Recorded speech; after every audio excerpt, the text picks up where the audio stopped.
sujet souvent chaud au niveau de l'actualité. On va parler de développement durable, d'environnement, de transport en commun et de développement social.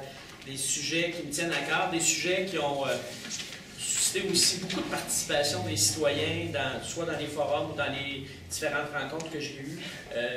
Probablement également des sujets pour lesquels j'ai passé le plus de temps à rencontrer des gens, à consulter, vraiment préparer un programme qui rejoindrait les attentes des Drummondvilloises et des Drummondvillois. Je le répète à chaque fois, la participation citoyenne, quand on parle de développement durable, pour moi, c'est un premier exemple de développement durable. Tous les documents qu'on lit sur le développement durable parlent de la participation citoyenne, de l'importance d'impliquer les gens. Donc, c'est ce qu'on a fait depuis le début, c'est ce qu'on va continuer à faire. Ce programme-là, on va le réaliser dans la mesure où on va continuer de contrôler nos finances publiques. On va s'assurer que la situation financière de la ville n'est pas compromise, que le niveau de taxation compétitif est maintenu et que la dette est contrôlée. Ça, pour moi, c'est incontournable. Si on réussit à maintenir cette situation-là, ça sera des leviers de développement incroyables pour notre ville.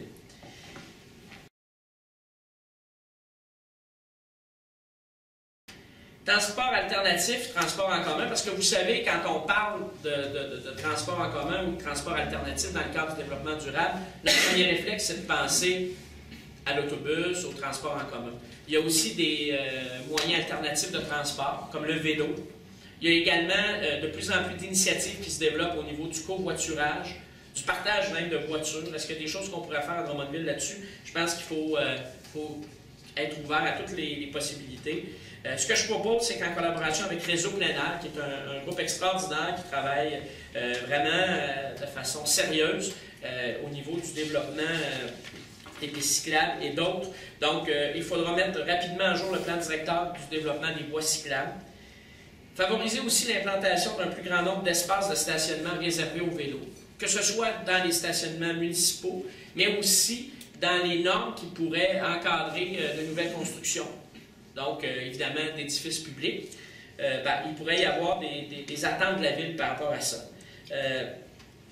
J'aimerais également qu'on consulte la population sur une possible augmentation de la plage horaire d'ouverture des voies cyclables. Donc, est-ce qu'on ne pourrait pas... là, on est du 15 avril au 15 novembre. Est-ce que du 1er avril au 1er décembre, c'est quelque chose qui serait envisageable? Comment la population réagit à ça? Est-ce que ça a des conséquences pour des citoyens? Je pense qu'il faut donner l'occasion aux gens de s'exprimer là-dessus. On les consultera assurément. Je souhaite aussi lancer dès la première année du mandat le processus qui viserait à étendre le réseau de transport en commun à Saint-Charles et au complexe sportif de Drummondville. J'ai rencontré les gens du Drummondville Olympique la semaine dernière qui me rappelaient à quel point les utilisateurs le mentionnent. On a, avec la piscine, avec le gymnase, tout le site, le tennis intérieur, tout ça, il y a là une concentration intéressante au niveau des sports, mais ce n'est pas possible pour les gens d'y accéder en transport en commun. Donc, c'est certain qu'avec l'arrivée de l'université en 2015, c'est un incontournable. Est-ce qu'on est obligé d'attendre l'arrivée de l'université pour bien servir notre population? Ma réponse est non. Il faut voir comment on pourra le faire. Ça ne se fait pas en 2-3 semaines, en 2-3 mois. Donc, on ne sera pas loin de 2015, mais je pense qu'il faut déjà mettre le processus en place dès le départ. Et il faudra aussi se demander si on ne peut pas développer le réseau de transport en commun de Drummondville jusque dans le parc industriel. Actuellement, le réseau fonctionne. On dit qu'il y a le terminus urbain et tous les trajets se font en 30 minutes autour de ce point-là. Donc, une des réponses des gens qui s'occupent du transport en commun, c'est que c'est difficile d'envisager une boucle de 30 minutes qui irait dans le parc industriel et qui reviendrait au centre, donc pour permettre quand même une certaine efficacité pour les gens, pas trop d'attente. C'est le principe qui est derrière ça.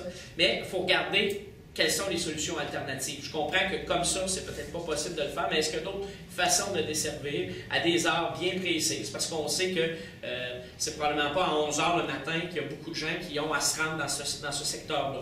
Donc, est-ce qu'il y aurait des choses qu'on pourrait faire, peut-être même à un rythme plus important, à des heures de pointe et pas à d'autres heures? Bien, ce serait envisagé, ce serait voir qu'est-ce qu'on peut faire pour desservir ça, parce que souvent, il y a des gens qui travaillent, puis on le sait, on le répète, on l'entend souvent, les salaires à Drummondville ne sont pas élevés. Dans les entreprises, donc dans le parc industriel, c'est particulièrement vrai. Ces gens-là n'ont pas toujours les moyens d'avoir la voiture.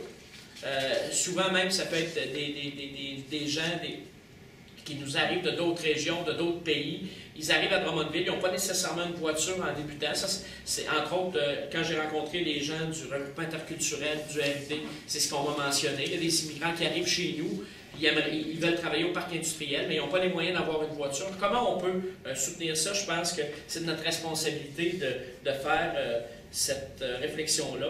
Comme il faut réfléchir sur l'amélioration générale du service. C'est certain que si j'habite Saint-Nicéphore et que pour aller aux promenades à Drummondville, on me demande à peu près 1 heure de trajet, puis que si j'y vais en voiture, ça m'en prend 15 ou 20 minutes, bien, probablement que ma réflexion va être assez rapide. Par contre, on ne peut pas penser que le transport en commun va être aussi rapide que sa propre voiture, mais il faut faire des choix. Il faut faire des choix de société, il faut faire des choix en fonction des générations qui vont nous suivre. Donc voilà ce qui touche les engagements au niveau du transport.